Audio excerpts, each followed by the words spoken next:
dernières années, je me suis beaucoup posé la question de comment faire pour manager plusieurs passions. Parce que je fais partie typiquement de ce genre de profil de personnes qui aiment bien tout tester.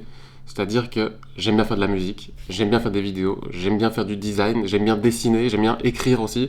Bref, plein de choses différentes. Ce qui fait que je suis expert en rien.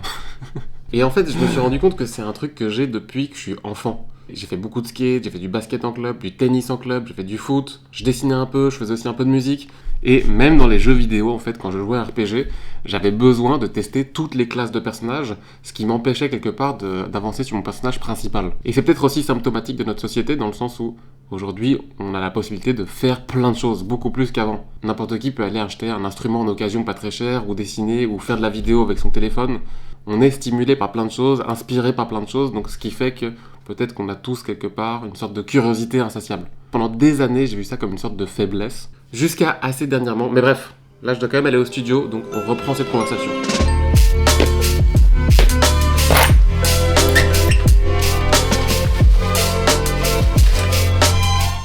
Bon, évidemment, comme vous pouvez vous en douter, j'ai toujours pas récupéré mon vélo.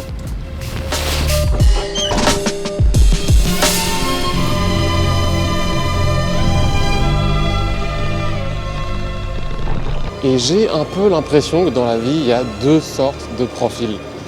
Les personnes qui vont réussir à être focus sur une seule chose plus ou moins toute leur vie. Je pense notamment à, par exemple, un Denis Villeneuve qui fait principalement du cinéma. Ou alors un profil totalement différent, Hajime Sorayama qui est un illustrateur qui a quasiment dessiné que des pin-up chromés du futur, mais vraiment toute sa vie. Ou alors je pense à une Agnès Martin qui est une peintre abstraite, expressionniste, qui a fait énormément de toiles avec principalement des gris.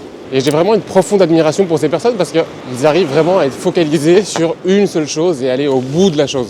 Ça, je trouve ça hyper intéressant, mais je serais incapable de ne faire qu'une seule chose. Et puis, il y a une deuxième catégorie de personnes, mais ça, je vais y revenir un peu après.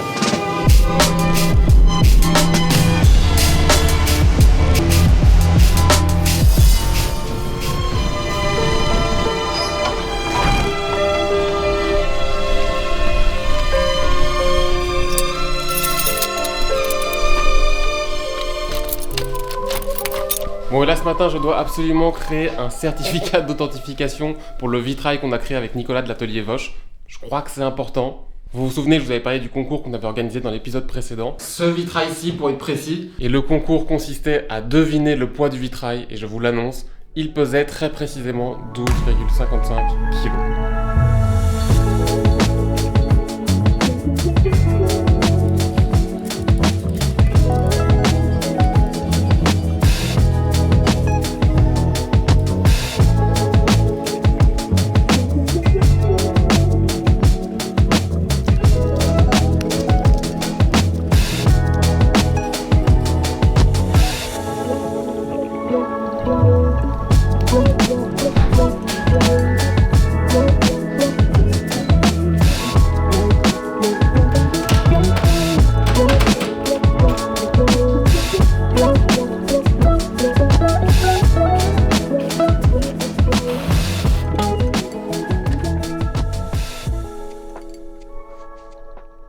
Bon, le certificat est prêt, je m'en vais directement rejoindre Nicolas, on va manger ensemble, signer le certificat, et comme ça après il pourra l'emballer. C'est parti.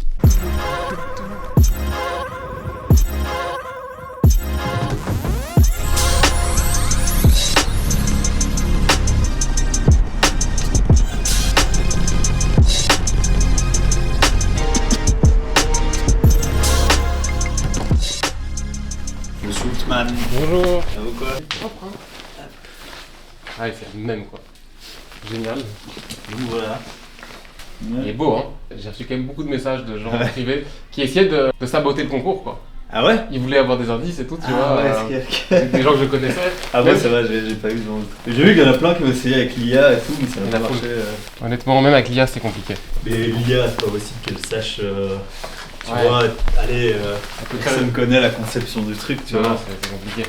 Et surtout qu'il n'y avait pas les dimensions, et ça c'était une volonté de cacher quand même les dimensions. Ouais. Tu vois, je compte l'emballer là-dedans. Pied de protection, papier bulle. Puis il va venir dedans avec la frigolite, quoi. Donc voilà. Et puis je vais le visser, et puis il pourra partir. Hein. Ah, génial. Ouais. Ok, voilà une bonne chose de faite. Et pour en revenir à ce que je disais un peu dans l'introduction de la vidéo, quand je parlais de toucher à tout, je parlais peut-être plutôt en fait d'un point de vue créativité. Parce qu'évidemment que dans la vie, c'est important de s'intéresser à plein de choses, de lire, de faire du sport, de créer, de travailler, enfin bref, il y a plein de choses. On parle vraiment ici du côté créatif. Et c'est vrai que pendant un long moment, j'avais l'impression de m'intéresser à trop de choses différentes et que ça me freinait en quelque sorte dans ma mission principale, qui était peut-être à un moment d'être un très bon graphiste. Mais j'ai jamais réussi à être concentré à 100% sur le graphisme. Et puis je me suis rendu compte en fait que ce genre de profil qui s'intéresse à plein de choses, il y en a toujours eu en fait. On peut remonter il y a très très longtemps avec des personnalités comme Léonard de Vinci, qui faisait littéralement tout. Ou alors on va avoir des modèles beaucoup plus contemporains, qui sont des créatifs qui touchent un petit peu à tout et qui ont l'air d'exceller. Enfin, j'aime pas trop le mot exceller parce qu'il a une connotation de performance, alors que pas forcément. Enfin, du moins, il crée quelque chose qui est qualitatif et qui est cohérent. Voilà. Par exemple,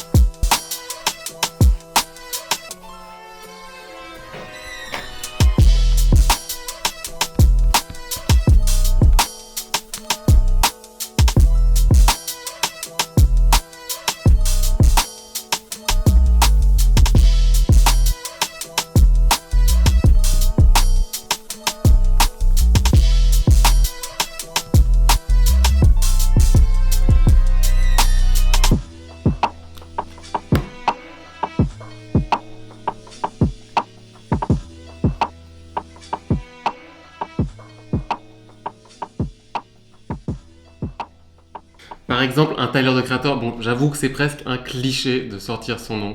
Mais c'est vraiment le parfait exemple parce que c'est vraiment un touche-à-tout.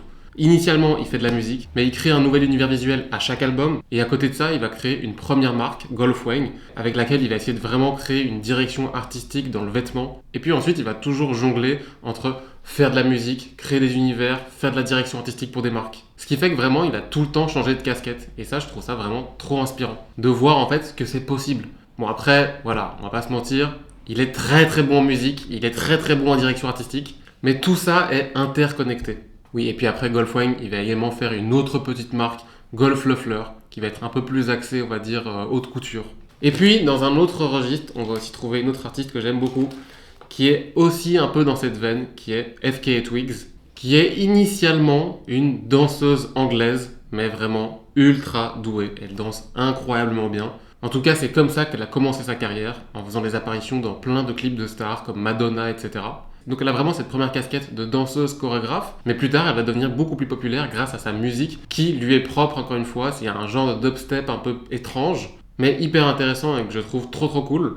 Et par-dessus tout ça, elle va créer une direction artistique unique, assez weird mais quelque chose de très singulier qui lui est propre. Mais elle va pas s'arrêter là, elle va encore faire de l'acting, jouer dans des films, des séries. Elle va faire des collaborations avec des artistes. Et encore une fois, tout est cohérent et je trouve ça fascinant de voir à quel point elle peut toucher un peu à tout et c'est toujours assez incroyable.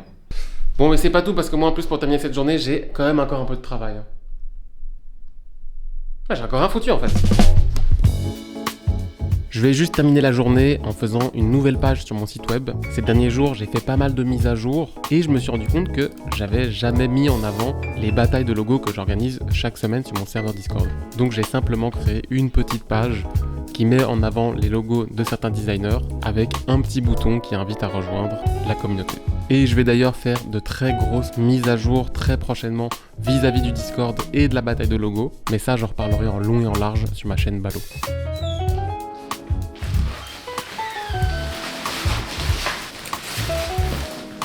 Il est grand temps de rentrer à la maison.